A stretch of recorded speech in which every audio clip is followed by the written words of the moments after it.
Even though Joe Walsh is rather well known, he doesn't get mentioned as much as I think he should. People know and love his work from either James Gang, Barnstorm, the Eagles, or as a solo artist, but he doesn't get referenced as much as some of his contemporaries. And he's much more than the crazy guy from the Eagles though. It took me a while myself to notice Walsh as a guitar player. I wasn't into the Eagles and unaware of his other work. While reading music biographies around artists who had the height of their fame in the 70s, he got mentioned over and over in many books. Well, to me he was known as the guy who got Jimmy Page his famous Les Paul. A huge world of great music opened up to me when I finally dug into his work. He's not just an extraordinary person, but he's also a guitar player like no other. And that's something he should get much more credit and attention for than he does. So let's dive into why I feel that way.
First of all, he doesn't restrict himself to a certain style.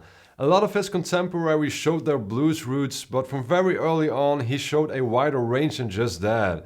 And when he felt his musical expression was being limited by the James Gang, he left to start a new musical adventure in a wider scope.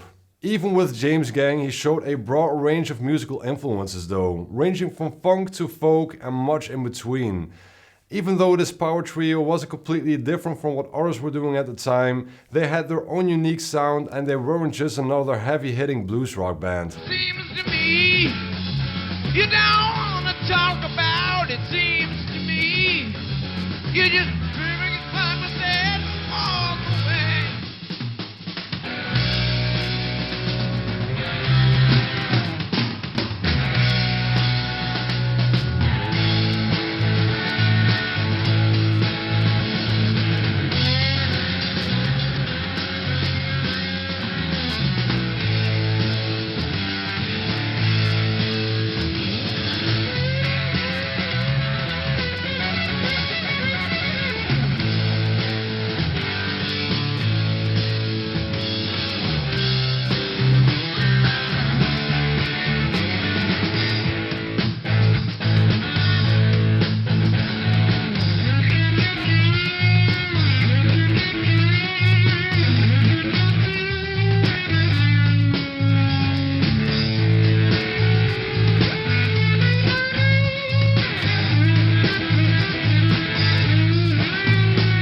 Once he quit James Gang, he started working with drummer Joe Vitale and formed Barnstorm. And it was apparent that Walsh was capable of a whole lot more than what he did before. The songs sounded different than anything else at the time, but they always sounded like Joe Walsh, even though he never had a specific sound. Which brings me to one of the biggest strengths of Joe Walsh as a guitar player. A lot of guitar players are known for a specific sound using specific gear, which also plays a big part in recognizing them. But Joe Walsh managed to build a big repertoire sounding like himself without ever sounding the same. He is a real gear enthusiast and tone seeker, whether it's classic designs like Stratocasters and Les Pauls, or more modern designs from PRS or Ibanez. He has used various amps ranging from Fenders, Marshalls and Dr. Z's. And somehow he managed to create many different classic sounds with a wide variety of gear. And obviously, I gotta mention the talkbox here.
But while his range of musical influences and tones are very wide, there is something very specific that's recognizable about his music. It's something about his persona that reflects in his lyrics but also in his musical choices, and that's his sense of humor.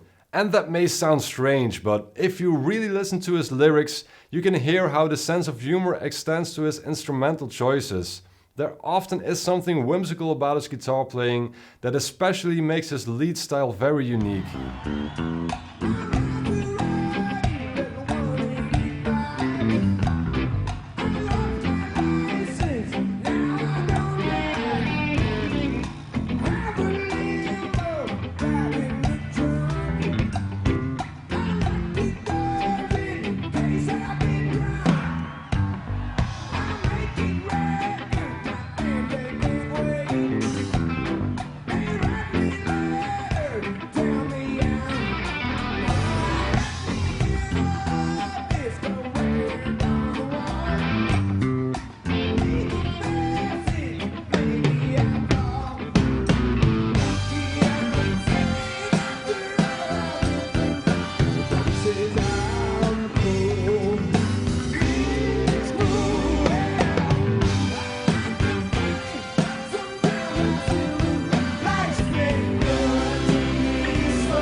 All these factors make Joe Walsh a guitar player unlike any other, and it takes a lot of talent to sound as distinctive as him without having a distinctive sound. Just listen to the song he wrote for the Hotel California album called Pretty Maids All in a Row. He was brought into the Eagles as the crazy rock guy, and then he goes on to write a beautiful ballad. And that's the magic of Joe Walsh. You never know what you're going to get, but it's always original and it always has a certain flavor that's recognizable to him. Go check out his solo work if you want to find out what makes him so special. And I for one think he should rank a lot higher amongst guitar players. Please let me know what you think in the comments down below. Please like, subscribe, hit the bell icon, and I'll see you next time.